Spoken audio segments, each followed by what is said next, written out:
నమస్తే, welcome to I dreams. నేను దీప. ఈరోజు మహేశ్వరం నియోజకవర్గంలో ఉన్నాం. ఇక్కడ బీజేపీ లీడర్ ఆందెల శ్రీరాములు గారితో మాట్లాడబోతున్నాం. ఈ నియోజకవర్గానికి సంబంధించి ఇంకా చేయాల్సిన అభివృద్ధి ఏంటి, ఇక్కడ ఎలాంటి సమస్యలతో ప్రజలు తమ ముందుకు వచ్చి మాట్లాడుతున్నారు, ఈ విషయాలన్నీ తెలుసుకుందాం. నమస్తే శ్రీరాములు గారు. నమస్కారం. మహేశ్వరం నియోజకవర్గం బంగారు తెలంగాణ అని కలలు కన్నట్టే ఉందా, ఎట్లా ఉంది? బంగారు తెలంగాణ ఎక్కడ మేడం? బంగారు తెలంగాణ కలిసి కానీ మా బతుకులు నాశనం చేసేస్తుంది. సవితా ఇంద్రారెడ్డి గారు గతంలో చెప్పింది ఏ ఒక్కటి ఫుల్ఫిల్ చేయలేకపోయింది. బంగారు తెలంగాణ పేరు చెప్పుకుంటారు కానీ ఇప్పటి వరకు ఒక దళితులకు ఇప్పటి వరకు 3 ఎకరాల భూమి ఇస్తాను ఇవ్వలేదు. గతంలో కేసీఆర్ గారు ఏం చెప్పారంటే 3 ఎకరాల పొలం లేని వాళ్ళకి 3 ఎకరాల పొలం ఇప్పిస్తాను చెప్పింది. లేదు, ఎకరం ఉంటే 2 ఎకరాలు ఇప్పిస్తాను, 2 ఎకరాలు ఉంటే ఎకరం ఇప్పిస్తాను, అర్ధ ఎకరం ఉంటే 2.5 ఎకరాలు ఇప్పిస్తాను కేసీఆర్ గారు. దాని మాట మార్చి తర్వాత ఏం చేసింటే దళిత బంధుని తీసుకొచ్చు. దళిత బంధు 10 లక్షల రూపాయలు అని చెప్పిన కేసీఆర్ గారు ఇప్పటివరకు దళిత బంధు ఎందుకు వేయలేదు, ఎంతమందికి ఇచ్చినో చెప్పాలి. వాళ్ళు ప్రతిష్టాత్మకంగా చెప్పుకుంటున్నారు కదా, 10 లక్షలు జీవితంలో అసలు చూస్తామని కల కూడా కనుండరు. అలాంటి వాళ్ళకి 10 లక్షలు చూశారు, వాళ్ళు ఆర్థికంగా ఎదుగుతున్నారు, 1 by 1 వస్తుంది అందరికీ అని చెప్తున్నారు కదా. దీప గారు కేసీఆర్ గారు చెప్పింది 10 ఏళ్ళ కింద చెప్పారు. ఈరోజు 10 ఏళ్ళు పూర్తి చేసుకున్న సందర్భంలో ఎంతమందికి 10 లక్షల రూపాయలు ఇచ్చినా అడుగుతున్నాం. కేసీఆర్ గారు చెప్పారు కదా, మహేశ్వరంలో 3 ఎకరాల భూమి ఇప్పిస్తాను చెప్తే 10 లక్షలకి ఎకరాలు దొరికేదని ఉందా మేడం? కేసీఆర్ గారు ఇప్పుడు ఏ నార్మల్లోకి పోయినా ఏ మూలకు పోయినా 20 లక్షల నుంచి 30 లక్షలు అన్నాడు. 30 లక్షలు అంటే 3 ఎకరాలు అంటే 90 లక్షలు ఇవ్వాలి. 10 లక్షల రూపాయలు ఒక మోసపూరితమైన మాట అది. దీనికి మీకు ఉదాహరణ చెప్తున్నాను. జిహెచ్ఎంసీ ఎలక్షన్కు ముందు జిహెచ్ఎంసీ ఎలక్షన్ అవుతున్నప్పుడు వరదల్లో వచ్చి ఇళ్ళని మునుగుతుంటే ఆ రోజు చాలామందికి ఏం చెప్పాడు, నేను 10,000 రూపాయలు ఇస్తూ చాలామంది చూసిండ్రు. 10,000 రూపాయలు ఇస్తే ఏం చేసిన జిహెచ్ఎంసీ ఎలక్షన్ కోడ్ రాగానే ఒక పేపర్ మీద బండి సంజయ్ గారు ఆపమని ఒక నోటీస్ పంపించారు. దాన్ని బండి సంజయ్ గారు ఆపారంటే బండి సంజయ్ గారు ఆ రోజు చెప్పి నేను భాగ్యలక్ష్మి టెంపుల్ క్లాడ్కి వస్తా, నేను ఆపలేదు, కావాలనే ఈ టీఆర్ఎస్ ప్రభుత్వం మా మీద బురద తల్లే విధంగా ఒక ఫేక్ లెటర్ ఇచ్చింది. మీకు దమ్ము ధైర్యం ఉంటే భాగ్యలక్ష్మి టెంపుల్ రారి, నేను ప్రమాణం చేయడానికి రెడీ అని చెప్పిన బండి సంజయ్ గారు. ఆ రోజు కేటీఆర్ గారు ఏం చెప్పారంటే వీళ్ళు ఎవ్వరు ఏ లెటర్లు ఇచ్చినా జిహెచ్ఎంసీ ఎలక్షన్ అయిపోగానే ప్రతి ఒక్కరు 10,000 రూపాయలు వస్తారు. ఈవెన్ సింగిల్ పర్సన్గా 10,000 రూపాయలు వచ్చినాయా? 10,000 రూపాయలు ఇస్తాను మోసం ఎట్లా చేసిండో, దళితులు 3 ఎకరాలు ఇస్తారన్నమాట అంతే మోసం. ఈరోజు 10 లక్షల రూపాయలు ఇస్తారన్నమాట కూడా అక్కడక్కడ కార్యకర్తలకు కొంతమందికి ఇచ్చారు.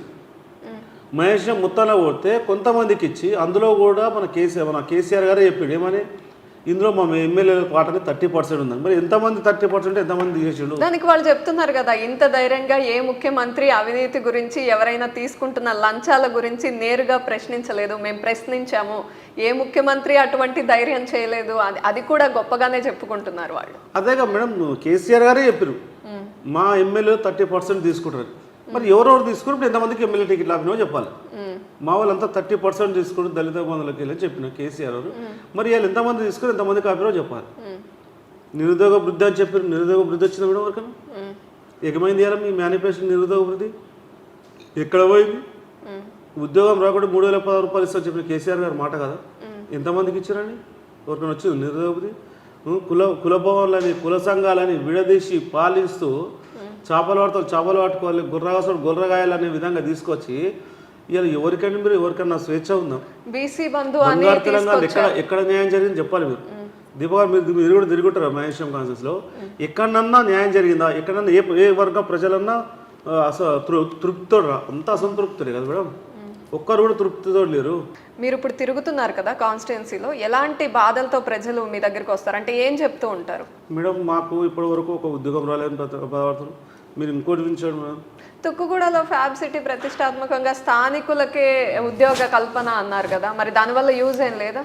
దీప గారు మా దగ్గర బడుగు బలైన వర్గాల ల్యాండ్స్ అని తీసుకుంది, ఎస్సీ బీసీల భూములు తీసుకొని అక్కడ తీసుకున్నప్పుడు చెప్పింది అంటే 30% ఇక్కడ ఉన్న వాళ్ళకి జాబులు ఇస్తామని చెప్పింది. ఈ రోజు గదే అడుగుతున్నాం సబితా రెడ్డి గారు, సూటి అడుగుతున్నాం, మంత్రి గారు మీకు దమ్ము ధైర్యం ఉందా? ఈరోజు ఏ ముఖం పెట్టుకొని ఓట్లు అడుగుతారు మీరు? మీకు శాతనైతే 52 కంపెనీలు వచ్చినాయి, 52 కంపెనీల్లో నువ్వు 52 మంది కన్నా ఉద్యోగాలు ఇచ్చినావా అడుగుతావు. కంపెనీకి ఒక ఉద్యోగం ఇచ్చినావా అంటారు. ఏం ఉద్యోగాలు ఇచ్చిందమ్మా అంటే ఆడ చీపురు ఒకరికే, జాడు కొట్టనికే, ఆ వాష్రూమ్లు అడగనికే, వాచ్మెన్ కొలు చేయనికే గిట్లాంటి ఉద్యోగాలు ఇచ్చినావు. కానీ నువ్వు మెయిన్లో ఎక్కడైనా ఉద్యోగాలు ఇచ్చినావా?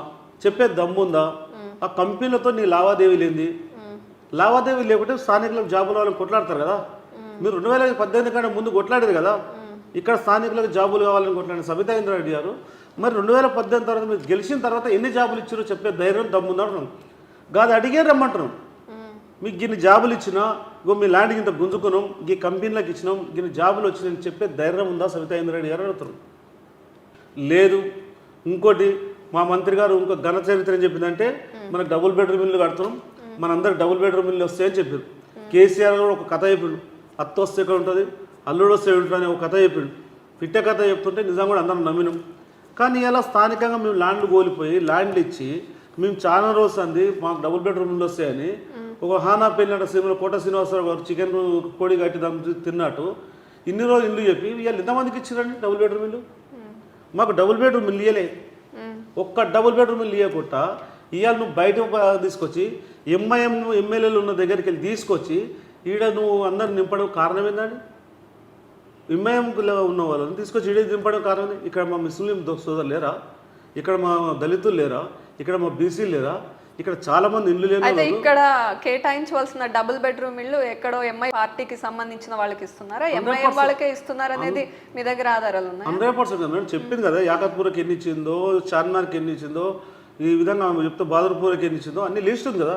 మొత్తం తీసుకొస్తే మేము స్థానికంగా అడ్డుకోరు, మా స్థానికులంతా అడ్డుకోరు, మేము అడ్డుకోరు, భారతీయ జనతా పార్టీ మా కార్యకర్తలు అడ్డుకోరు, మా కార్యకర్తలు లాఠీ దెబ్బలతో కొట్టి మా మీద కేసులు పెట్టించింది. ఈ రోజు ఏం ముఖం పెట్టుకొని వస్తున్నాం సబితా ఇంద్రారెడ్డి గారు అడుగుతాం. దీని అన్నిటికీ సమాధానం చెప్పాలి. బరాబర్ నిజంగా అవతలకి ఇస్తాను చెప్పు, నిజంగా రా. మేము గతంలో కూడా చెప్పినాం మంత్రి గారు ఈమె ఎంఐఎం కోటలో మంత్రి పదవి వచ్చింది, ఈమె ఎంఐఎం కోటలో మంత్రి తీసుకుని చెప్పినాం. ఈ రోజు కూడా చెప్తున్నాం ఉమ్మడి అభ్యర్థిగా వస్తుంది, మీరు రాసి పెట్టుకోండి మేడం, ఉమ్మడి అభ్యర్థిగా వస్తుంది, ఎంఐఎం కోటలో మంది వస్తున్నాం ఎమ్మెల్యే. ఇలా ఎంఐఎం పోటీ చేయడానికి దమ్ము ధైర్యం ఉందా? మొన్న స్థానిక ఎలక్షన్లలో జలిపల్లిలో ఎంఐఎం పోటీ చేసింది కదా, ఈ రోజు ఎందుకు పోటీ చేయాలి? శాతనైతా సబితా ఇంద్రారెడ్డి గారికి వస్తే ఒకళ్ళ న్యాయం, లోకల్కి వస్తా లోక న్యాయమా? పచ్చని మా కాపురాలలో చిచ్చు పెట్టివేయాలి. మహేశం తుగ్గుడు మా పచ్చగా ఉన్న సంసారాలని నువ్వు అక్కడ తీసుకొచ్చి ఒక వర్గాన్ని తీసుకొచ్చి ఇక్కడ తీసుకొచ్చి పంచాయతీలు పెట్టి ఓటు బ్యాంక్ రాజకీయాల నుంచి ఇక్కడ ఉన్న వాళ్ళు ఓట్లు నాకు వేస్తారులేరని చెప్పి నువ్వు బయట వాళ్ళని తీసుకొచ్చి ఇక్కడ నింపడం ఎంతవరకు న్యాయం అండి? ఇదేనా మేడం? ఇది బంగారు ఇదేనా బంగారుతనంగా? ఒకసారి ఆలోచించాలి. ప్రజలు కూడా ఆలోచిస్తారు, ప్రజలు కూడా చాలా చైతన్యవంతులు. రాబోయే రోజుల్లో తగిన బుద్ధి చెప్తూ సబితా ఇంద్రారెడ్డి గారు. ఒకప్పుడు ఈ నియోజకవర్గం కాంగ్రెస్ కంచుకోటలాగా మాట్లాడుకున్నారు, ఒకసారి టీడీపీ గెలిచింది. కానీ ఇప్పుడు పరిస్థితులు చూస్తూ ఉంటే ఎక్కువగా తెర మీదకి బీజేపీ వస్తుంది, మీ పేరు ఎక్కువగా వినిపిస్తుంది. ఈ పరిణామాలన్నీ ఎందుకు ఇలా జరిగాయని మీరు ఆలోచిస్తున్నారు? అంటే మీ అనాలిసిస్ ఏంటి? మేడం గతంలో కూడా టీడీపీని అలవెన్స్లో గెలిపించాం. ఆ రోజు భారతీయ జనతా పార్టీ టీడీపీ కలిసే గెలిపించింది. గెలిపించిన తర్వాత మా తీగల కృష్ణారెడ్డి గారు మా మద్దతుతో గెలిచి ఆ సైకిల్ 3 నెలలు తొక్కి దానికి గుంతలేసి కథం చేసిపోయాడు, కారెక్కి జంప్ అయిపోయాడు. జంప్ అయిపోయిన రోజు ఆ రోజు ఏం చెప్పిండంటే మన తీగల కృష్ణారెడ్డి గారు పోతా ఏం చేసినాడు, కేసీఆర్ గారు నిలుచుకొచ్చి కేసీఆర్ ఆధ్వర్యంలో జాయిన్ అయ్యి ఆ రోజు జాయిన్ అయిన రోజు మాకు ఏం చెప్పిండంటే ఇక్కడ స్థానికంగా చాలా ఇబ్బంది ఉన్నాయి, మన ఎన్టీఆర్ నగర్లో పట్టాలు ఇవ్వాలి, అక్కడ పట్టాలు ఇవ్వాలి, నేను అధికార పార్టీలోకి పోతే పట్టాలు ఇస్తారు, మనకు న్యాయం జరుగుతుందని చెప్పి పోయిండు. ఆయన పోయేసరికి ఆ రోజు న్యాయం జరగకపోయేసరికి ఆ రోజు సబితా ఇంద్రారెడ్డి గారు ఇదే విధంగా ప్రశ్నించింది తీగల కృష్ణారెడ్డి, మీరు పార్టీ మారేది కదా, మీరు ఏం అభివృద్ధి చేశారు, మీరు పోయి ఈ రోజు వరకు పట్టాలు ఎందుకు వేయాలని అడిగిన సబితా ఇంద్రారెడ్డి గారు 2018లో సరే ఏమి అడుగుతుంది కానీ ప్రశ్నిస్తుంది, కానీ 2018లో ఒక ఆడపడచ్చు కదా అని గౌరవించి 2018లో చేయి గుర్తు మీద గెలిపిస్తే ఆ చెయ్యిని కారు టైర్ కింద 3 తుకడలు చేసి కథం కార్యాకి వెళ్ళిపోయింది. ఈరోజు భారతీయ జనతా పార్టీ సూటి కడుతుంది, అమ్మ మరి నువ్వు పోయినావు, మరి ఏమైంది? మా దళిత బంధు ఏమైంది, మా బీసీ బంధు ఏమైంది, మా గిరిజన బంధు ఏమైంది, మా డబుల్ బెడ్రూమ్లు ఏమైంది, మా ఎన్టీఆర్ నగర్ పట్టాలు ఏమైంది, మా నిరుద్యోగ వృద్ధి ఏమైంది, ఇట్లాంటి ప్రజలు అడుగుతున్నారు. అంటే మంత్రి గారికి శాతగాని మంత్రి, ఎందుకంటే ఆమెకు అవసరానికి పార్టీ మారి ఎంఐఎం కోటలో మంత్రి తీసుకుందని భారతీయ జనతా పార్టీ పదే చెప్తుంది. దాని తర్వాత ఎక్కడ ఎలక్షన్ జరిగినా మేడం యాద పెట్టుకోండి, బీజేపీ ఒకటే. ప్రజల నమ్మకం ఏంటంటే ఒక బీజేపీ అయితేనే గెలిచినా ప్రజల మధ్యలో ఉంటుంది, గెలిస్తే ప్రజలను సమస్యల మీద కొట్లాడేది భారతీయ జనతా పార్టీ. కాబట్టి మాకు తుగ్గూడలో చైర్మన్ మేడం, మేము కందుకూరులో ఎంపీపీ, ఈరోజు సరవణంలో కార్పొరేటర్, ఆర్కేపురంలో కార్పొరేటర్, ఇది 8 పార్ట్లు ఉంటే యూనిట్లో ఉంటే ఈరోజు 4 యూనిట్లు మేము ఉన్నాం. ఇలా బీజేపీ మీద ప్రజలకు ఒక నమ్మకం వచ్చింది. 5 మంది గెలిచినా, 100 మంది గెలిచినా, 2 గెలిచినా, 1 గెలిచినా పార్టీని పట్టుకుని ప్రజల మధ్య ఉండేదే భారతీయ జనతా పార్టీ. కాబట్టి ప్రజలు మా వైపు చూస్తారు. మీరు అనుకున్నట్టు భారతీయ జనతా పార్టీ వైపు ప్రజలు. రైట్. కాకపోతే ఆవిడ ఏం చేయలేదని మీరు అంటున్నారు. ఏమీ చేయకపోతే నేను ఇప్పుడు వస్తున్న దారిలో శిలాఫలకాల మీద ఆవిడ పేరు కనిపిస్తోంది. ఎక్కడెక్కడ ఎలా ఎలా శాంక్షన్ చేశామో వాటి మీద మెన్షన్ చేసింది. అదంతా ఏంటి? శిలాఫలకల మంత్రి వాళ్ళు తెలంగాణ అంటే సబితా ఇంద్రారెడ్డి గారే శిలాఫలకల మంత్రిగా ముద్ర పడ్డకు. 2009 వేసిన శిలాఫలకాలకు ఎప్పుడు పని కాని శిలాఫలకాలకు మేము తీసినాం మేడం. గతంలో మన అల్మాస్ గూడలో పోతే వాటర్ ట్యాంక్ ఉంటే కట్టి ఇడిచిపెట్టిన వాటర్ ట్యాంక్ ఉంటుంది మేడం. మీరు అదే కుర్మలు కూడా పోతే ఒక వాటర్ ట్యాంక్ చూడండి, కట్టి ఇడిచిపెట్టిన వాటర్ ట్యాంక్ కూడా కూలిపోయి ఉంటుంది. మీకు విజువల్స్ కావాలంటే పంపిస్తాము. మంత్రి గారు శిలాఫలకాల మీద ఉన్న షోకు, దాని మీద ఉన్న శ్రద్ధ వేరే దాని మీద లేదు. ఎందుకంటే శిలాఫలకాలు వేస్తే మంత్రి గారు ఎన్ని కోట్లు చేస్తున్నా అన్ని కోట్లు చేస్తున్నాం చెప్పుకోవడమే, మాటలు చెప్పడమే. మేడంకి రోడ్ ఉంది కదా, ఇప్పుడు వస్తున్న గుంతలు గింతలు ఉంది, ఎంత ట్రాఫిక్ ఇబ్బంది ఉంది. ఇప్పుడు ఈ రోడ్డు గతంలో జైపాల్ రెడ్డి ఈమె ఇద్దరు మంత్రిగా ఉన్నప్పుడు 2009లో మంత్రిగా ఉన్నప్పుడే నేషనల్ రోడ్డు మన road radial number 26 road 150 road చేస్తున్న మంత్రి గారు ఇప్పటి వరకు చేయలే అంటే ఇంకెప్పుడు చేస్తుంది మేడం? ఇది శిలాఫలకాలకు మీద ఉన్న షోకు వేరే మీద లేదు. నువ్వు ఎక్కడనో ఏ మూలకనో సబితా ఇంద్రారెడ్డి శిలాఫలకాలు కనిపిస్తాయి. సబితా ఇంద్రారెడ్డి గారి మీద మీకు రాజకీయ వైరుధ్యమేనా లేకపోతే పర్సనల్గా కూడా మీకు ఆవిడతో ఏమైనా తగాదాలు ఉన్నాయి? ఎందుకంటే మీర్పేట ఘటనకి సంబంధించి కూడా మీరు అక్కడికి వచ్చి బాధపడిన సందర్భంలో సబితా ఇంద్రారెడ్డి గారిని తీవ్రంగా దుయ్యబట్టారు. ఎందుకంత కోపం వచ్చింది మీకు? మేడం, నాకు సబితా ఇంద్రారెడ్డి గారు నాకు ఎలాంటి వ్యక్తిగతంగా లేదు. ఆమెకు నాకు ఏమో సుట్టిరికం లేదు, ఏం బంధుత్వం లేదు. ఆమె వేరు, నేను వేరు. నేను ఒక్కడే కాదు మేడం, మీరు 1.5 year కింద తీగల కృష్ణారెడ్డి కూడా చెప్పింది మేడం, సబితా ఇంద్రారెడ్డి గారు ఏం చేస్తలేదు ఈ ప్రాంతానికి, ఈ ప్రాంతంలో ఆమెకు గుండొస్తున్నా ఆమె ఏమైనా ఉందా అంటే ఏమీ లేదు. ఇక్కడ ఉన్న చెరువులని ఇలా కబ్జా అయిపోయినాయి మేడం. ఇక్కడ ఉన్న చెరువు కబ్జా అయిపోయినాయి. ఇక్కడ ఉన్న భూములని కబ్జా చేసిరు. ఎవరు చేసిరు అంటే సబితా ఇంద్రారెడ్డి అంచెలు, చెరువు చుట్టూ ఉన్నదంతా సబితా ఇంద్రారెడ్డి అంచెలు కబ్జా చేసిరు. భూములు ఎక్కడ ఉన్నాయంటే అలా కొడుకు కార్తీక్ రెడ్డి గారు కబ్జా చేసిరు. నేను కాదు, ఒక భారతీయ జనతా పార్టీ కార్యకర్త మేడం, నేనే కాదు, ఆలా పార్టీలో ఉన్న తీగల కృష్ణారెడ్డి ఎమ్మెల్యే గారు చెప్పారు, నేను కాదు చెప్పింది, తీగల కృష్ణారెడ్డి గారు చెప్పారు. ఈ ప్రాంతాన్ని నాశనం చేసింది ఎవరైనా ఉంటారంటే సబితా ఇంద్రారెడ్డి గారు. పాపం తీగల కృష్ణారెడ్డి గారు బయటకు వచ్చి మీడియా పూర్వకంగా చెప్పాడు, ఇలా టీఆర్ఎస్ పార్టీ నాశనం చేసిందంటే సబితా ఇంద్రారెడ్డి గారు చెప్పాడు. అయితే చెరువులకు సంబంధించి మాట్లాడారు కాబట్టి వాళ్ళు మిషన్ కాకతీయ అనే ఒక ప్రతిష్టాత్మక ప్రాజెక్ట్ అని మొదలు పెట్టారు. అవేం చెరువులకు సంబంధించి వాళ్ళు ఏం చేయలేదా? నేను అదే మిషన్ కాకతీయ అని చెప్పినావు సబితా ఇంద్రారెడ్డి గారు. ఏం చేసినావు మిషన్ కాకతీయ గురించి అడుగుతున్నాం. ఈ ప్రాంతంలో ఒక్కొక్క చెరువు ఎన్ని ఎకరాలు ఉందో మాకు తెలుసు. ఎందుకంటే ఈ ప్రాంతం వాసింది కాబట్టి, ఈ ప్రాంతం మీద ఉంది కాబట్టి. మేము చిన్నగా ఉన్నప్పుడు ఒక్కొక్క చెరువు ఎన్ని ఎకరాలు ఉండే, ఈ రోజు ఎన్ని ఎకరాలు ఉందో చెప్పే ధైర్యం ఉందా అంటున్నా సబితా ఇంద్రారెడ్డి గారు. ధైర్యం ఉందా సబితా ఇంద్రారెడ్డి? లేదు. గతంలో ఉన్న 40-50 ఎకరాల చెరువును ఇలా 3 ఎకరాలకు 4 ఎకరాలు తీసుకొచ్చినామంటే ఈ భూమి అంతా ఎక్కడ పోయింది?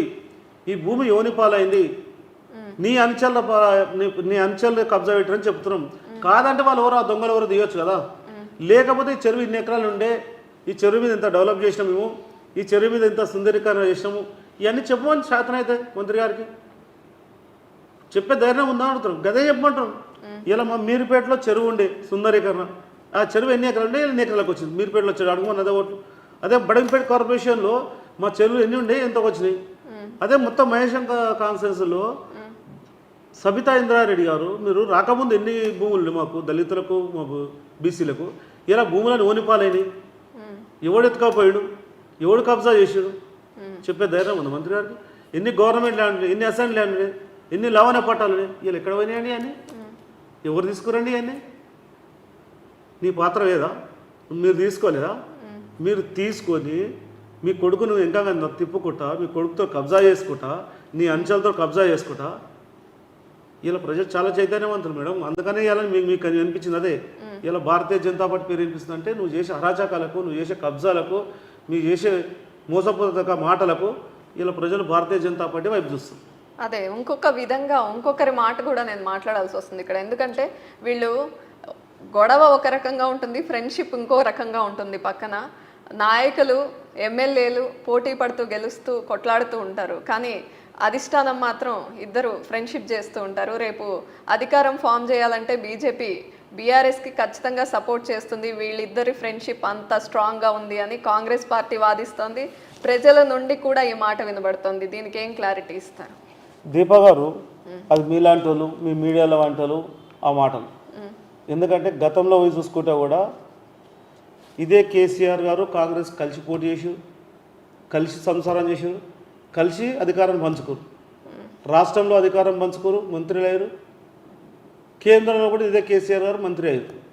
భారతీయ జనతా పార్టీతో ఏ రోజు కూడా పొత్తు లేదు, ఏ రోజు స్నేహం చేయలేదు, ఏ రోజు వాళ్ళతోటి ముందుకెళ్ళలేదు. రాబోయే రోజుల్లో కూడా పోయే ప్రసక్తే లేదని మన నరేంద్ర మోడీ గారు మొన్న నిజామాబాద్ సభలో చెప్పాడు.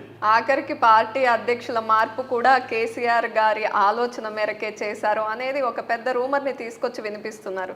దాన్ని ఎట్లా చూస్తారు? మేడం, కావాలని ఒక రూమర్స్ లేపుతారు. మీరే అంటారు రూమర్స్ అనేది. Rumours 100% rumours. మాకు వాళ్ళకి సంబంధం లేదు. వాళ్ళ పార్టీ చిన్న పార్టీ, అది మునిగిపోయే పడవ. ఏది చిన్న పార్టీ? BRS party. టీఆర్ఎస్కి బీఆర్ఎస్కి వీఆర్ఎస్ వస్తుంది. దానికి బీఆర్ఎస్ పార్టీని తెలంగాణలో మీరు చిన్న పార్టీగానే చూస్తున్నారా? మా భారతీయ జనతా పార్టీ ముందు ఎంత మేడం, అది ఊరితో కొట్టుకుపోయే పార్టీ. మీరు గతంలో మొన్న చూడండి, 2018 తర్వాత ఏ బై ఎలక్షన్ వచ్చినా భారతీయ జనతా పార్టీ ఫైట్ చేసింది వాళ్ళతోటి. దుబ్బాక కానీ, హుజురాబాద్ కానీ, నాగార్జున ఉప ఎన్నికలు వచ్చినప్పుడు మీ పార్టీలోకి నాయకులు వచ్చారు కాబట్టి ఫైట్ చేయగలిగారు. ఎక్కడ మేడం దుబ్బాకలో మా పార్టీలోకి వచ్చిన రఘునందన్ 2018 దుబ్బాక ఒక్కటే కదండి, మునుగోడు చూసుకున్నా. మునుగోడు చూసుకుంటే ఏంటి అక్కడ జరిగింది మేడం? ఇప్పుడు వాళ్ళ లేక టీఆర్ఎస్ లేకే మేము కూడా మునుగోడు ఎమ్మెల్యేని తీసుకోవచ్చు ఆటోమేటిక్. కానీ భారతీయ జనతా పార్టీ విలువల గల పార్టీ కాబట్టి రాజీనామా చేసి పార్టీలకు మళ్ళీ ఎలక్షన్కి పంపించాం. ఇప్పుడు ఆయన 12 మందిని పశువులో కొన్నాడు కాంగ్రెస్ పార్టీ. దానికి సమాధానం చెప్పాను. ఇలా సబితా ఇంద్రారెడ్డి గారిని ఎంత కొన్నావో చెప్పాను. మరి ఇదే కాన్ఫరెన్స్లో సబితా ఇంద్రారెడ్డి కూడా వేరుగా అండి, హోల్సేల్గా అమ్ముడు వేరుగా 12 మందిని కొన్నది. ఎవరిని కొన్నది? కాంగ్రెస్ పార్టీలో కొన్నది. ఎందుకో బీజేపీలో ముగ్గురు కలిసి తీసుకోలేవు, బీజేపీకి వెళ్ళిపోలేరు. ఎందుకో అది లేనిపోని రూమర్స్ కావాలని మీరు అన్నట్టు రూమర్స్ కావాలని చెప్తారు. కానీ ప్రజలు క్లారిటీ ఇవ్వరు. దానికి క్లారిటీ మీరు జిహెచ్ఎంసీ ఎలక్షన్ కూడా చూడండి. చాలా మందికి ఏంటంటే ఖచ్చితంగా అది ఒప్పుకోవాలి. జిహెచ్ఎంసీ ఎలక్షన్స్ లో మీరు దూసుకెళ్లారు, ప్రజలు మీ వైపే ఉన్నారు, అది నిజమే. కానీ రూరల్లో బీజేపీకి నిజంగా అంత క్యాడర్ ఉందా? బీజేపీని ఓన్ చేసుకునేలాగా ప్రజలు ఉన్నారా? అంటే అంత చొచ్చుకుపోయిందా బీజేపీ అని అడిగితే? దీపా గారు, మీరు ఒకసారి చూడండి, దుబ్బాకలో మొత్తం రూరల్. ఆ రోజు అక్కడ పోతే 10 మంది కార్యకర్తలు కింద ఓటర్లు ఉరుమకేని. నేను చిన్నగా ఉన్నప్పుడు సరే నల్లగొండతో నాకు పరిచయాలు ఉన్నాయి, నాకు అక్కడ బంధుత్వాలు ఉన్నాయి, నాకు అక్కడ బిజినెస్ ఉండే. అక్కడ పోయినా నాకు కూడా అనిపిస్తుంది బీజేపీ ఇక్కడ మొన్న గెలిచినామంతా పని చేసినామా చాలా నైతికంగా.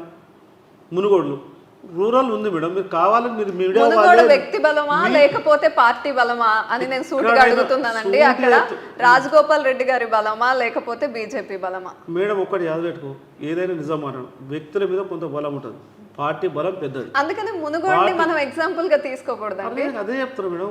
మునుగోడు ఒకటే కాదు, మునుగోడు కానీ, దుబ్బాక కానీ, హుజురాబాద్ కానీ. హుజురాబాద్ కూడా వ్యక్తి బలం కాదా? గత దానికి కరీంనగర్ బీజేపీ బలమా? నేను చెప్తాను, ఈటల రాజేంద్ర గారి బలం కూడా ఉంటుంది. బలం లేదంటారు. దాంట్లో కరీంనగర్ ఎంపీ గెలిచింది బండి సంజయ్ కుమార్ గారు 2019లో. అప్పుడు బీజేపీ ఓటు బ్యాంక్ ఏముందో చూడ రాదండి. ఇప్పుడు ఓటు బ్యాంక్ అప్పుడైతే బీజేపీ ఉందిగా. ఈటల రాజేందర్ గారు అప్పుడు లేనప్పుడు బండి సంజయ్ కుమార్ ఎంపీ గెలిచినాకే లేదా? హుజురాబాద్ ఓటు షేర్ ఎంత ఉందో చూడండి. దాని తర్వాత అవునన్న కాన రాజేంద్రని వచ్చినాక మాకు బలం పెరిగింది. వ్యక్తి కూడా సపోర్ట్ పెరుగుతుంది.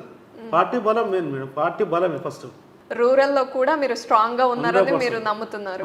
అయితే ఈ మధ్యన బీఆర్ఎస్ నుండి కొంతమంది బలమైన నాయకులు బయటకు వచ్చారు. అప్పుడు అపోజిషన్ పార్టీస్ అన్ని పోటీ పడ్డాయి. మైనంపల్లి గారిని తీసుకురావాలని, లేకపోతే పొంగులేటి శ్రీనివాసరెడ్డి గారిని, జూపల్లి కృష్ణారావు గారిని ఇలా తీసుకురావాలని ట్రై చేసిన వాళ్ళు వేరే వైపు చూశారు. ఎందుకు మీరెందుకు చేరికల కమిటీ నుండి కానీ లేకపోతే బీజేపీ పార్టీ నుండి కానీ ఎందుకు అట్రాక్ట్ చేయలేకపోయారు? మేడం వాళ్ళ ఆలోచన ఉందో, వాళ్ళ అవసరాలు ఏంటివో. ఇప్పుడు ఎవరు నమ్మకాలు వాళ్ళకి. అడగడం తప్పలేదు, పార్టీలకు రమ్మని పిలవడం తప్పలేదు. వాళ్ళకి నచ్చితే వస్తారు, నచ్చకపోతే రాదు. దాని పెద్ద ఇష్యూ కాదుగా. మా దాంట్లోకి వచ్చే వాళ్ళు చాలా మంది వస్తారు. మా దాంట్లోకి వస్తే కాంగ్రెస్ పార్టీ చెప్పుకుంటోంది గెలిచే పార్టీ కాంగ్రెసే కాబట్టి నాయకులందరూ మా పార్టీ వైపు చూస్తున్నారు అని. తెలిసింది కాబట్టి జిహెచ్ఎంసీ ఎలక్షన్లో కూడా నన్ను గాయాల కూడా ఇట్లా ఒక ఇంటర్వ్యూ చేస్తే చెప్పిన, మాకు మంచి ఓటు బ్యాంక్ వస్తుంది, మంచి సీట్లు వస్తాయంటే నవ్విరు. 5 నుంచి 10 సీట్లు వస్తాయి ఎక్కువ అని చెప్పింది. అది కాంగ్రెస్కు 3 సీట్లు వస్తే మాకు 48 సీట్లు వచ్చినాయి. రేపు కూడా డిసెంబర్ 3 నాడు చూస్తాను నేను. రైట్. భారతీయ జనతా పార్టీ తెలంగాణలో అధికారం రాబోతుంది. దీన్ని గంటాపరంగా మరి రాష్ట్ర అధ్యక్షులు చెప్తారు, భారతీయ జనతా పార్టీ అందరూ చెప్తారు, కింద కార్యకర్తలు రెడీ ఎవరు ఓటర్ డిసైడ్ అయ్యారు. రైట్. మీరు చూస్తారు ఆ రోజు. రైట్. మహేశ్వరం నియోజకవర్గం గురించి మాట్లాడితే బడంగ్పేట్ కానీ మీర్పేట్ కానీ జూబ్లీహిల్స్ బంజారాహిల్స్కి ఎంత ట్యాక్స్లు పే చేస్తున్నారో అక్కడ ఉండే ప్రజలు ఇక్కడ కూడా ఆ రేంజ్లోనే ఉన్నాయి, ట్యాక్స్ పేయర్స్ అలా ఉన్నారు అనేది వినిపించింది. మరి ట్యాక్స్ పే చేస్తున్నప్పుడు డెవలప్మెంట్ కూడా ఆ రేంజ్లోనే జరగాలి కదా. దీప గారు, నేను గతంలో ఎన్నోసార్లు దీని మీద ఫైట్ చేసినాం. మున్సిపల్ కార్పొరేషన్ మీద కూడా మేము ధర్నా చేయడం జరిగింది. ట్యాక్సులు జూబ్లీస్ బంజారాహిల్స్ కంటే ఎక్కువ ట్యాక్స్ ఉన్నాయి. మంత్రి గారిని పదే నువ్వు కంపేరింగ్ చేసుకోండి మేడం, మీరు అక్కడికంటే ఇక్కడ ట్యాక్స్ ఎక్కువ ఉన్నాయి, ఎందుకు ఎక్కువ ఉన్నాయి, తగ్గించండి, పేద ప్రజల మీద భారం పడుతుంది, తగ్గించమని పదే అడిగితే మా మీద కేసులు పెట్టించారు, మమ్మల్ని అరెస్ట్ చేయించారు. కానీ ఇప్పటివరకు తగ్గించలే. సరే తీసుకున్నాం కదా, ఆ డబ్బులతో ఏమైనా డెవలప్మెంట్ చేసినామంటే ఏ డెవలప్మెంట్ చేయలేదు. ఇంత పెద్ద జనాభా ఉంది కదా, ఇంత పెద్ద పబ్లిక్ ఉంటే ఇక్కడ ఒక ఆర్టీసీ డిపో చేస్తానని చెప్పి ఇప్పటివరకు ఆర్టీసీ డిపో వేయలే మంత్రి గారు. ఇక్కడ బస్తీ దవాఖాన సరిగా లేవు. ఇక్కడ పెద్ద హాస్పిటల్ 30 పడకల ఆసుపత్రి తీసుకొచ్చారు కదా, 100 పడకల హాస్పిటల్ ఇస్తాం మహేశ్వరం కాన్సెన్స్ అని చెప్పిన 30 పడకలు తీసుకొచ్చారా? వినండి మేడం, 100 పడకల హాస్పిటల్ ఇస్తాం చెప్పిన సబితాయింద్ర రెడ్డి గారు యువని పాలైంది, మరి ఎక్కడ పోయిందో చెప్పాలి. కానీ 2 క్యాంప్ ఆఫీస్ ఉన్నాయి. ఎక్కడ లేనంత మహేశ్వరంలో 2 క్యాంప్ ఆఫీస్ ఉంటాయి. ఒక మంత్రి గారికి ఒక ఎమ్మెల్యే క్యాంప్ ఆఫీస్ ఉంటుంది, కానీ 2 ఉన్నాయి ఇక్కడ. ఆమెకైతే 2 ఉన్నాయి. మా ప్రజలకు ఏమీ చేయలే. ఇదే భారతీయ జనతా పార్టీ వచ్చిన వెంబడి రాసి పెట్టుకోవాలి మేడం, మీరు కూడా చూపించాలి. మీరు కూడా ఇదే భారతీయ జనతా పార్టీ వచ్చిన వెంబడే ఈ కార్పొరేషన్లో, ఈ 2 కార్పొరేషన్లో ఉన్న ట్యాక్స్ల మొత్తం తగ్గించే బాధ్యత భారతీయ జనతా పార్టీ తీసుకుంటుంది. మేము ఇదే నిదానంతో ఆల్రెడీ మాకు ఓటర్లను అడుగుతున్నాం. మేము వచ్చిన వెంబడి ట్యాక్స్లు తగ్గించే బాధ్యత మేము తీసుకుంటున్నాం. అదే నినాదంతో వెళ్తారా? 100% నిదానం. అది కూడా ఒక మా దాంట్లో పాటు. ఎందుకంటే చాలా ప్రజలు చాలా ఇబ్బంది పడుతున్నారు మేడం. నెల కిరాయి కట్టిన కంటే ఎక్కువ ఇల్లు, సొంత ఇల్లు కిరాయి ఇల్లు లెక్క అయిపోయింది ఈ ట్యాక్స్లను వస్తాయి. ఒకసారి మీరు పలకరండి, మీరు పోతే మీరు తీసుకోండి, మీరు అక్కడక్కడ పలకరిస్తే తెలుస్తుంటుంది. మీరు అడుగుతారు కదా ట్యాక్స్ల మీద, 100% చాలా ఇబ్బందులు పడుతున్నారు. ఇక్కడ ఉన్న ప్రజలు చాలా ఇబ్బంది పడుతున్నారు. అదేవిధంగా ఇక్కడ తండాలు ఎక్కువ, తండాలన్నీ గ్రామ పంచాయతీలుగా మారుస్తాము అన్నారు, మార్చారు. అయితే గ్రామ పంచాయతీలకు సంబంధించి కొంత ఫండ్ రిలీజ్ చేయాల్సి ఉంటుంది. ఆ అభివృద్ధి పనులు కానీ తండాల నుండి గ్రామ పంచాయతీలుగా మార్చిన తర్వాత వచ్చిన మార్పు కానీ ఎలా ఉంది? పేరుకు మార్చేసారు మేడం. చిన్న తండాలు సర్పంచ్లో వేసేసింది. సొంత బడ్జెట్ ఇవ్వాలి కదా, బడ్జెట్ సర్పంచ్కి కొంత ఫండ్ అంటూ వస్తుంది కదా. అదే కదా ఇవ్వాలి కదా. ఎక్కడ ఇచ్చారు అడగాలి. ఒకసారి సర్పంచ్లు ఎంత బాధపడుతున్నారో తెలంగాణ వ్యాప్తంగా ఇబ్బంది పడుతున్నారు మేడం. ఓన్లీ ఓట్లేని మహేశ్వరం కాదు, తెలంగాణ వ్యాప్తంగా సర్పంచులు నొల్లిపెట్టారు. సర్పంచులు ఏ విధంగా మీడియా ముందుకు వచ్చారో, ఏ విధంగా సోషల్ మీడియాలోకి వచ్చారో, సర్పంచులు పడుతున్న ఇబ్బంది ఏందో. ఈ రోజు ఇలా గ్రామ పంచాయతీలు నడుస్తున్నాయంటే నరేంద్ర మోడీ గారు ఇచ్చిన 14-15 ఫైనాన్స్ వచ్చిన ద్వారా వచ్చిన డబ్బులతోటే ఇలా నడుస్తున్నాయి. అది మీరు ఏ సర్పంచ్ వాళ్ళకే చెప్తారు. ఈరోజు భారతీయ జనతా పార్టీ ఉంది కాబట్టి, నరేంద్ర మోడీ గారు ఉంది కాబట్టి నేరుగా పంపిస్తుంది కాబట్టి ఆ డబ్బులతో నడుస్తుంది. రాష్ట్ర పార్టీ ఇప్పటివరకు పట్టించుకున్న పాపన అవ్వలేదు. అదేవిధంగా చెప్తే మా మహేశ్వరం కాన్ఫరెన్స్లో మా సబితాయింద్ర రెడ్డి గారు సూటిగా అడుగుతున్నాం మేము ఒకసారి, మా మంత్రి గారు మన మహేశ్వరం కాన్ఫరెన్స్లో ఎన్ని డబ్బులు వస్తున్నాయి, మన కాన్ఫరెన్స్ మనకు ఎన్ని డబ్బులు ఇస్తున్నాం, నీకు చెప్పే ధైర్యం ముందు అడుగుతున్నాం. లేదు, ఎందుకంటే మన డబ్బులు వచ్చిన డబ్బులన్నీ బయట తీసుకుపోయాను, బయట సిరిసిల్లకో సిద్దిపేటకో ఇక్కడ పంచుతున్నాం. మీరు 10 లక్షల రూపాయలు చింతమడుగులేమో ఇంటింటికి 10 లక్షల రూపాయలు ఇచ్చిరా మేడం. మరి ఇక్కడ ఎంతమందికి ఇచ్చారు మేడం 10 లక్షల రూపాయలు? హుజురాబాద్ ఎలక్షన్ ఉంటే ప్రతి ఒక్క దళితునికి 10 లక్షల రూపాయలు ఇచ్చారు కదా. మరి ఇక్కడ ఎంతమంది కదా? అదేగా మేడం, అక్కడి నుంచి వచ్చిన ఇట్లా ఇంకెన్ని ఏళ్ళు కావాలి? ఇట్లా ఇచ్చుకుంటూ పోతే 150 ఏళ్ళు కావాలి, 150 ఏళ్ళు కావాలి. ఈ విధంగా 10 లక్షల రూపాయలు ప్రతి ఒక్కరికి రావాలంటే, హుజూరాబాద్ లాగా నేను చింతమడగ లాగా పోవాలంటే 150 ఏళ్ళు పడుతున్నాం. ఇది కరెక్ట్ కాదో చెప్పాలి. మంత్రి గారు చెప్పే ధైర్యం ఉందా అడుగుతున్నాం. చెప్పదు. మా మంత్రి గారికి ఆలోచన లేదు. ఎంతసేపు ఆ మంత్రి పదవి మీద, వాళ్ళ కొడుకు చేసే దందల మీద, ఆమె ఉన్న శిలాపాలకాల మీద, వీటి మీద తప్ప వేరే దాని మీద లేదు. మీరు సూటిగా అడుగుతున్న మంత్రి గారిని పదే కొంతమంది వాళ్ళ అనుచరులకు అర్థం కాక ఏదో మా మీద బుద్ధ తగులుతారు. కానీ నిజంగా మంత్రి గారికి, అయ్యా బాబు ఈ మహేశ్వరం కాన్సెషన్ ఇంత అమౌంట్ వస్తుంది, ఇంత ట్యాక్స్ల ద్వారా వస్తుంది, ఇంత దీని మీద వస్తుంది, ఇన్నిటి మీద వస్తుంది, ఇంత ఖర్చు పెట్టినా అని చెప్పే దమ్ము ధైర్యం మంత్రి గారికి లేదు. ఇంకా మహేశ్వరం కాన్స్టిట్యున్సీకి సంబంధించి ప్రజల్లోకి వెళ్ళినప్పుడు ఎట్లాంటి ప్రాబ్లమ్స్తో వస్తున్నారు మీ దగ్గరికి? ఎట్లాంటి సమస్యలు ఎదురవుతున్నాయి మీకు? మేడం, ఇప్పటి వరకు ఒక రేషన్ కార్డు 9 నెలలు, ఇప్పటివరకు పింఛన్లు ఇవ్వాలి, అసలు రేషన్ కార్డు ఇవ్వకపోవడం ఏంటి? అదే మేడం, ఇస్తే కొత్త ప్రింట్ చేయాలి, కొత్త ప్రింట్ చేస్తే నరేంద్ర మోడీ గారు బొమ్మ ఉంటుంది, వీళ్ళకు నరేంద్ర మోడీ గారి పేరు వస్తుంది, దాన్ని బంద్ చేసుకోరు. పింఛన్లు ఇవ్వాలి, అదేవిధంగా నిరుద్యోగ వృద్ధి ఇవ్వాలి. మీరు ఏం చేసినా, ఏ వర్గానికి న్యాయం చేసినా చెప్పాలి, ఏది చేయలే మేడం. వీళ్ళకు అధికారం మీద ఉన్న మోజు వీరాజు మీద లేదు. ఇప్పుడు 88 సీట్లు గెలిచిన కేసీఆర్ గారు నువ్వు 12 మందిని ఎందుకు కొన్నావు చెప్పే ధైర్యం ఉంది అడుగుతున్నావు. ఇలా సబితా ఇంద్రారెడ్డి గారిని ఎంత కొన్నావు, ఏం చేసినావు, ఎందుకు తీసుకున్నావు, ఎందుకు ఏమి అడుగుతున్నావు ఓట్లు వచ్చేయాలి. 2018లో మీరు గెలిచారు కదా, మీరు గెలిచి కాంగ్రెస్లో గెలిచి మీరు టీఆర్ఎస్లో పోయినందుకు ఏం ఒరగబెట్టారు మా కాన్సెన్స్, ఏం లాభం కూర్చారు. అధికార పార్టీకి వెళ్ళి జాయిన్ అయినా ఏం నిధులు తీసుకురాలేదు, ఏం చేయలేదు అనేది మీ వాదన. చేస్తే చెప్పండి.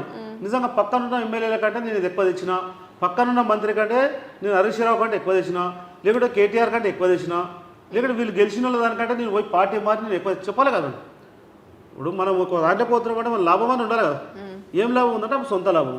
కొండా విశ్వేశ్వర్ రెడ్డి గారితో ఏంటి మీ అనుబంధం? ఇంతకుముందు డోర్ టు డోర్ క్యాంపెయిన్ కానీ గడప గడపకు తిరగడం కానీ ఏంటి మీ అసోసియేషన్ ఏంటి? మా పార్టీ లీడరు మా నాయకత్వం, ఆయన నాయకత్వం మేము పనిచేస్తాం, ఆయన పిలుచుకున్నాం తప్పలేదు. ఆయన గతంలో కూడా ఇక్కడ ఎంపీగా పోటీ చేసిండు, ఆయన సేవలు కూడా అవసరం కూడా, ఇక్కడ పరిచయాలు ఆయనకు, ఆయన పిలుచుకున్నాం.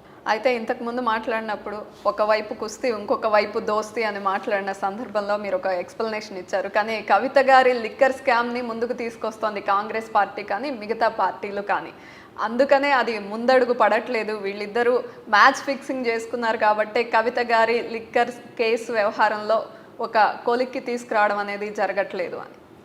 లిక్కర్ స్కీమ్ మేడం, అది గవర్నమెంట్ పని గవర్నమెంట్ చేస్తుంది. దాన్ని తీసుకొచ్చి నడిపిస్తున్నప్పుడు ఏమో కావాలని కక్షపూర్వకంగా ఒక మహిళ మీద తీసుకొస్తున్నారు భారతీయ జనతా పార్టీని ఏదో నిలిపెట్టించారు. అరెస్ట్ చేసినా చేయకపోయినా రెండు మీ వైపే రాళ్ళు. అరెస్ట్ చేస్తున్నారు, మహిళను అరెస్ట్ చేస్తున్నారు మొత్తం తీసుకొని ఇక్కడ ఉన్న మంత్రులంతా తీసుకొని ఢిల్లీలో పోయి మొత్తం బొబ్బలో పెట్టి ఆడ మొత్తం ఏదో అంగమంగమా చేసిండు. ఈ రోజు అది గవర్నమెంట్ పని గవర్నమెంట్ చేస్తుంది, దాన్ని ఇంకా మేము ఆపినామా అని చెప్తున్నారు. ఎవరు ఆపుతారు, ఎవరు చేస్తారో రాబోయే రోజుల్లో తెలుస్తుంది కదా మేడం. ఎవరిని వదిలిపెట్టదు భారతీయ జనతా పార్టీ, అవినీతి చేసిన ఎవరిని వదిలిపెట్టదు. ఇది ఎవరికి చుట్టంగా ఉండదు. భారతీయ జనతా పార్టీ అంటేనే ప్రజలకు జవాబుదారీ పార్టీ. కవిత ఉన్నది, కేటీఆర్ ఉన్నది, కేసీఆర్ ఉన్నది. ఎవరినైనా తీసుకుపోవాల్సింది ఏమైనా అన్యాయం చేస్తే 100% దాని మీద దర్యాప్తు నడుస్తుంది. దర్యాప్తు కంప్లీట్ అయిన తర్వాత తీసుకున్నాం. కోర్టులో స్టే తెచ్చుకుంది కాబట్టి స్టే అయిపోయిన తర్వాత దానిపైన అధిపతులు. రైట్. కొన్ని సర్వేలు చూస్తూ ఉంటే ఈసారి టఫ్గానే ఉంటుంది అధికారం ఫామ్ చేయడానికి. ఒకవేళ హంగ్ వస్తే ఏంటి అని ఒక క్వశ్చన్ మార్క్ ఉంది. బీజేపీ ఎవరికి సపోర్ట్ తీసుకుంటుంది, లేకపోతే ఎవరికి సపోర్ట్ చేస్తుంది అని అడిగితే ఎవరి సపోర్ట్ తీసుకో, భారతీయ జనతా పార్టీ అధికారంలోకి వస్తుంది. బీజేపీ ఎవరి అవసరం లేకుండా బీజేపీనే అధికారాన్ని ఫామ్ చేయబోతుంది. అవసరం లేకుండా ఎన్ని సీట్లు వస్తాయి? అధికారానికి ఎన్ని అవసరం ఉందో 23 సీట్లు వస్తాయని నా నమ్మకం ఉంది. మా పార్టీ 90 అంటుంది, నేను అనుకుంటున్నాను. నేనైతే 63 పైన వస్తాయి అనుకుంటున్నాను. 100% అధికారం రానికే భారతీయ జనతా పార్టీ ఆ లక్ష్యంగా పనిచేస్తున్న అధికారంలోకి వస్తున్నాం.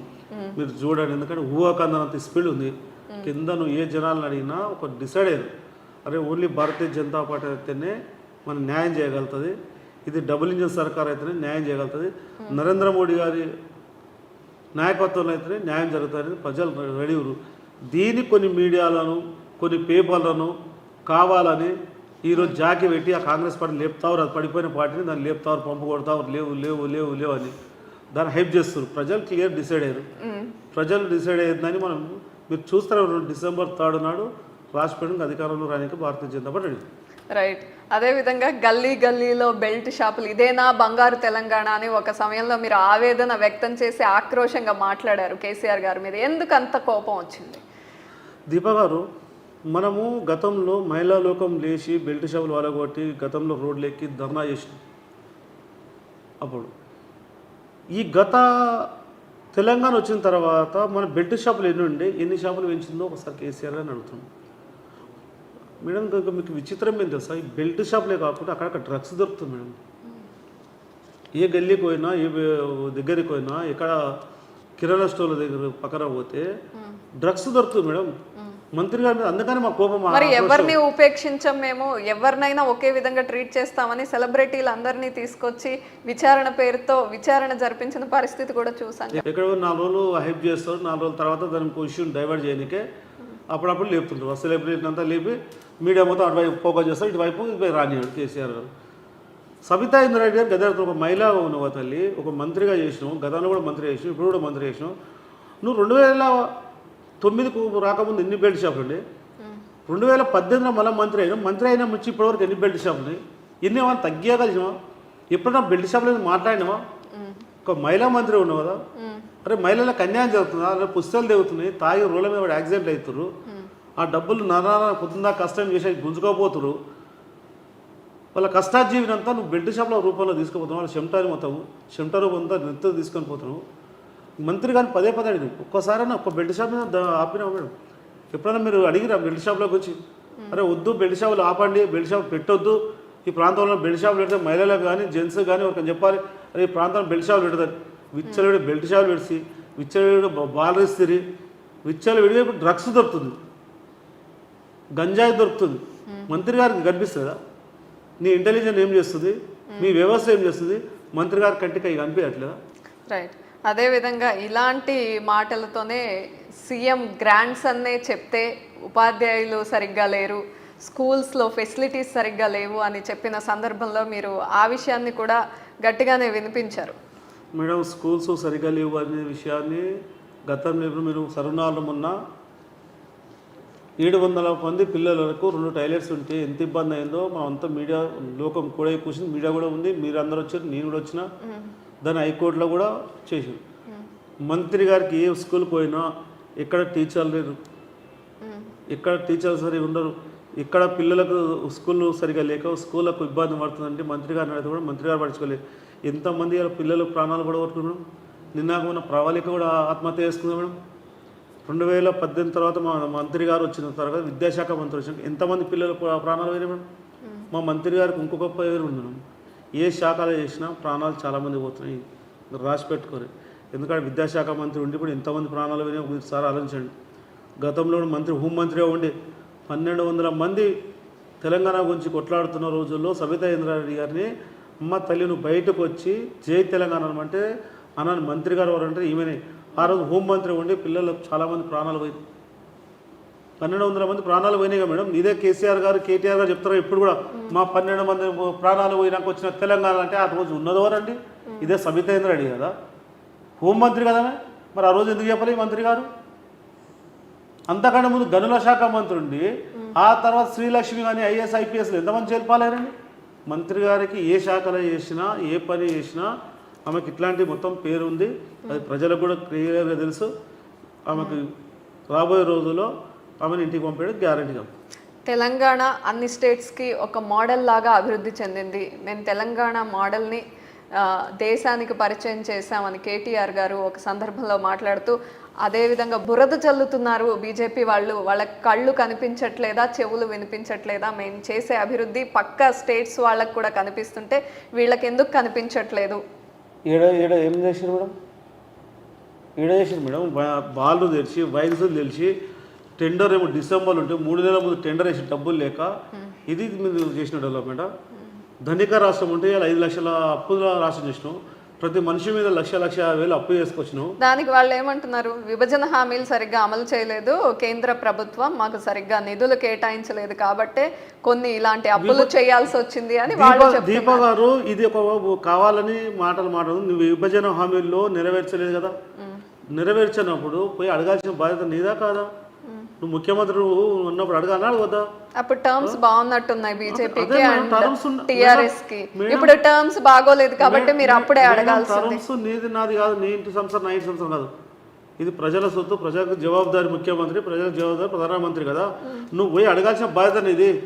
మీరు నరేంద్ర మోడీ గారు రాష్ట్రానికి వస్తేనే మీరు పోయి అడిగే ముఖం లేక మీరు చేసిన అవినీతులన్నీ కనిపిస్తున్నాయి. ఎక్కడ నరేంద్ర మోడీ ఉందో మొన్న క్లియర్ కట్ అయ్యేప్పుడు నరేంద్ర మోడీ గారు నా ముఖం పెట్టి చూసి దమ్ము ధైర్యం లేదని దానికి జవాబు చెప్పాడు కేసీఆర్ గారు. వీళ్ళకి లేదు మేడం, వీళ్ళకు చేసిన అన్ని అవినీతి పనులు అరాచక పనులు అవి నరేంద్ర మోడీ గారు ముందు పోయి అడగనికి దమ్ము లేక వీళ్ళు అడిగితే ఎన్నిక ఉంటారు మేడం, ఇవ్వకపోతే ప్రజలు అడుగుతాం, మనం కూడా అడుగుతాం. వీళ్ళు అడగారు, వీళ్ళకి ఎంతసేపు వీళ్ళ సలుపాల గురించే తిరిగి చూస్తుంటారు, వీళ్ళ అవసరాల గురించి ఏం కావాలో చూసుకుంటారు. వీళ్ళ సంసారాలు మంచిగా మేడం, బంగారు తెలంగాణ అంటే వీళ్ళ సంస్థలు మంచిగాని కేసీఆర్ జాబ్ వస్తుంది, కేటీఆర్ జాబ్ వస్తుంది, హరీష్ జాబ్ వస్తుంది, వినోద్ జాబ్ వస్తుంది, ఇంకా నయం పిల్లాడు ఇంకోటి హిమాంశు ఆయన కూడా జాబ్ వస్తాడు 4-5 రోజులు అయితే. వానికి ఎక్కడ ఎమ్మెల్సీ తీసుకుంటే మరి రాజ్యసభ పంపిస్తాడు. ఇట్లా మొత్తం టోటల్ ఫ్యామిలీలకు జాబులు వచ్చినాయి. కానీ నిరుద్యోగ వృద్ధికి రాలేదు, నిరుద్యోగులకు జాబులు రావు. ఎన్ని ఖాళీలు ఉన్నాయి మేడం, జాబులు ఇవ్వాలి ఎందుకు కాజావు? ఎందుకు విద్యార్థులతో చెలగాట మాత్రం మంత్రి గారు చెప్పరు ఎందుకో? వీటి మీద చెప్పశాత కాదు వీళ్ళకు. వీటి మీద కేటీఆర్ చెప్పాడు. ఏమనంటే మాకు ఆ రాష్ట్రంతో పోల్చుకుని ఈ రాష్ట్రంతో పోల్చుకోవడం, ఇవాళ తాగుబోతాన్ని నెంబర్ 1, ఇవాళ ఇక్కడ ఉన్న భూములన్నీ కొల్లగొట్టేదాన్ని నెంబర్ 1, ఇట్లాంటి నెంబర్ 1, వేరే దాన్ని నెంబర్ 1 లేరు మీరు. మీ ఫ్యామిలీలో నెంబర్ 1, ఇట్లాంటి నెంబర్ 1 మేడం మీరు. రైట్. బీఆర్ఎస్ పార్టీ చాలా కాన్ఫిడెంట్గా ఉన్నాము, ప్రజలు మా వైపే ఉన్నారు అని చెప్పేసి సిట్టింగ్ ఎమ్మెల్యేలకే సీట్లు కేటాయిస్తామని చెప్పేసి అందరి పేర్లు అనౌన్స్ చేసేసారు. అయితే కాంగ్రెస్ పార్టీ తొలి జాబితా అని చెప్పి కొంతమందిని అనౌన్స్ చేసింది. కానీ బీజేపీ పార్టీ ఎందుకు లేట్ చేస్తూ వస్తుంది? అన్ని నియోజకవర్గాల్లో అందరినీ డిక్లేర్ చేసే విషయంలో ఆ టైం ఎందుకు తీసుకుంటుంది? అంటే మిగతా వాళ్ళు దూకుడుగా ముందుకెళ్తున్నారు, ఇది ఒక స్ట్రాటజీనా, లేకపోతే మీరు మా కాన్ఫిడెన్స్ మాకుంది, లేట్ అయినా సరే మేమే గెలుస్తాం అనుకుంటున్నారా? మేడం, భారతీయ జనతా పార్టీ ఎవరి క్యాండిడేట్ ఇలా పెట్టినా, ఎవరిని చేసినా, ఎప్పుడైనా ఇలా పెడితే పార్టీ హ్యాంగిలో పనిచేస్తాం. వాళ్ళకేమో క్యాండిడేట్ ఎవరో వాళ్ళని చూసి ఓట్లు అడగాలని వాళ్ళ ఆలోచన. మాకు క్యాండిడేట్ అవసరం లేదు. క్యాండిడేట్ ఎవరైనా మా ఆలోచన మొత్తం భారతీయ జనతా పార్టీ కమలం పువ్వు గుర్తు మీద ఆలోచిస్తాం. ఈరోజు దీప ఇలా పడుతుందా, శ్రీరాములు ఇలా పడుతున్నా, ఇంకోరు ఇలా పడుతున్నా, క్యాండిడేట్ గురించి ఆలోచించదు. మా పార్టీ సిద్ధాంతం అది.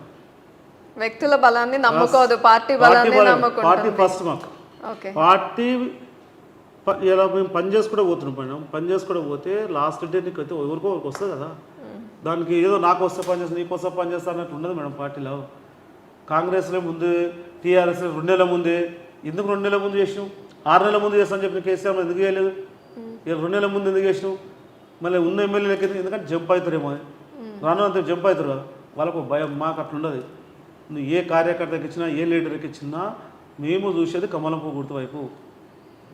మాకు ఎప్పుడైనా రాని కమలం పువ్వు గుర్తు వైపే మేము చేస్తాం. కాబట్టి మాకు లేట్ అయినా ఏం కాదు, జల్లి వచ్చినాయేం కాదు, ఎప్పుడు వచ్చినాయి మీరు పట్టించుకోవట్లేదు. మిగతా విషయాలు ఏమి మీరు కన్సిడర్ చేసుకోవట్లేదు. గుర్తు కమలం పువ్వు గుర్తుగా మేడం, వ్యక్తులు కాదు కదా మా గుర్తు.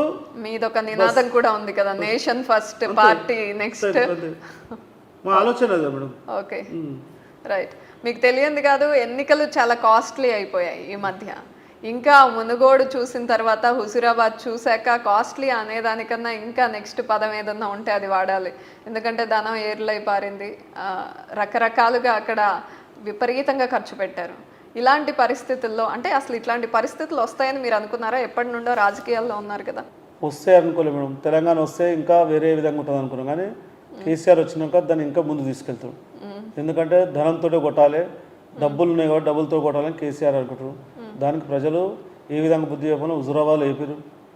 మీరు చూసి హుజూరాబాద్ ఎంత ఖర్చు పెట్టిండు, అఫీషియల్గా ఎంత పెట్టిండు, అనఫీషియల్గా ఎంత చేసిండో మనం అందరం చూసినాం. ఇంటింటికి దళిత బంధు ఇచ్చిండు, ఏది అడిగితే హామీలు ఇచ్చిండు, ఇండైరెక్ట్ మనకి ఏం కావాలంటే అన్ని అవసరాలు తీర్చిండు. అయినా ప్రజలు ఏం చెప్పాలో కదా ఇప్పుడు డబ్బుల గురించి చూడడం.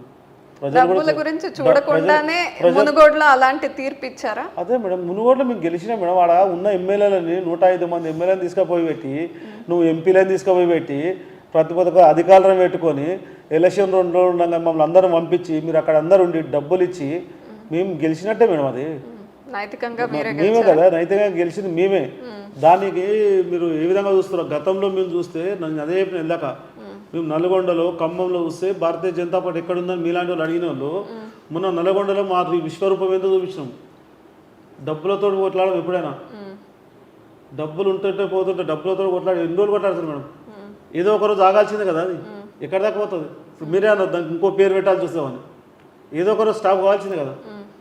భారతీయ జనతా పార్టీ డబ్బులు లేకపోతే ఏ విధంగా ఫైట్ చేయాలో ఆ విధంగా పోతుంది. కింద మొత్తం వ్యవస్థను తయారు చేసుకుంటుంది, కింద కార్యకర్తలు నమ్ముకుంటుంది, సిద్ధాంతాలు కావాల్సిన పనుల మీద మేము లైన్లో పోతాం. కాబట్టి మేము డబ్బుల గురించి నమ్ముకోకుండా పార్టీ స్టాండ్ మీదనే పోతుంటాం. రైట్ శ్రీరాములు గారు, ఫైనల్గా చెప్పండి, మహేశ్వరం నియోజకవర్గానికి సంబంధించి మీరు ట్యాక్స్ల విషయంలో ఎలా అయితే చెప్పారో తండాలని గ్రామ పంచాయతీలుగా మార్చారు కానీ వాళ్ళకి సరైన నిధులు కేటాయించట్లేదని చెప్పారు. ఒకవేళ అధికారాన్ని మీరు ఫామ్ చేస్తే లేదా మీరు గెలిస్తే మీరు ఎట్లాంటి పనులు చేయాలనుకుంటున్నారు ఈ నియోజకవర్గంలో? మేడం, ఇక్కడ చాలామందికి పింఛన్లు రావట్లేదు, ప్లస్ పింఛన్లు వచ్చే విధంగా చూసుకోవడం. చాలామంది రేషన్ కార్డు లేదు, రేషన్ కార్డు వచ్చే విధంగా చూసుకోవడం. అదేవిధంగా ట్యాక్సులు, అదేవిధంగా మన స్థానికంగా జాబులు వచ్చే విధంగా చూసుకోవడం. అదేవిధంగా మన ప్రాంతంలో చాలా కంపెనీలు వచ్చి మనకు రాకపోవడానికి మరి సవితా ఇంద్రారెడ్డి కారణమా, టీఆర్ఎస్ కారణమా, అది వాళ్ళు చెప్పాలి. ఈ అన్నిటినీ భారతీయ జనతా పార్టీ వచ్చిన వెంబడే వీళ్ళందరూ ఫుల్ఫిల్ చేసే విధంగా మా డబుల్ బెడ్రూమ్ ఇల్లు మాకు వచ్చే విధంగా. మాకు చాలా అన్యాయం జరుగుతుంది మేడం నిజంగా డబుల్ బెడ్రూమ్ ఇళ్ళలో. చాలామంది మా పేదోళ్ళు, మా అనగర్గ వర్గాలు చాలామంది ఇబ్బంది పడతారు. వాళ్ళకి అందే విధంగా భారతీయ జనతా పార్టీ వచ్చిన వెంబడే వాళ్ళకి న్యాయం చేసే విధంగా మేము ముందుకెళ్తాం. ప్రతి ఒక్కరిని కోరుకుంటున్నాం, ప్రతి ఒక్క కార్యకర్తను కోరుకున్నాం, ప్రతి ఒక్క ప్రజలను కోరుకున్నాం. అమ్మ, ఒక్కసారి భారతీయ జనతా పార్టీకి అవకాశం ఇవ్వండి, ఒక్క అవకాశం భారతీయ జనతా పార్టీ చూడండి. భారతీయ జనతా పార్టీ పాలనతో నరేంద్ర మోడీ గారి నాయకత్వంలో భారతీయ జనతా పార్టీ మనం ముందుకెళ్దాం. మనకు కావాల్సినవన్నీ మనం చేసుకునే విధంగా మీకు అందుబాటులో ఉండి మీకు కావాల్సినవన్నీ మేము తీర్చే విధంగా భారతీయ జనతా పార్టీ ముందుంటుంది. మన ట్యాక్సీలే కానీ, మన నిరుద్యోగ వృద్ధి కానీ, మన జాబులు ఫుల్ఫిల్ చేసే విధంగా భారతీయ జనతా పార్టీ ముందుకు పోతుంది. మీరు అందరూ ఆశీర్వదించాల్సిందిగా కోరుకుంటున్నాం. Thank you so much Sriramulu గారు.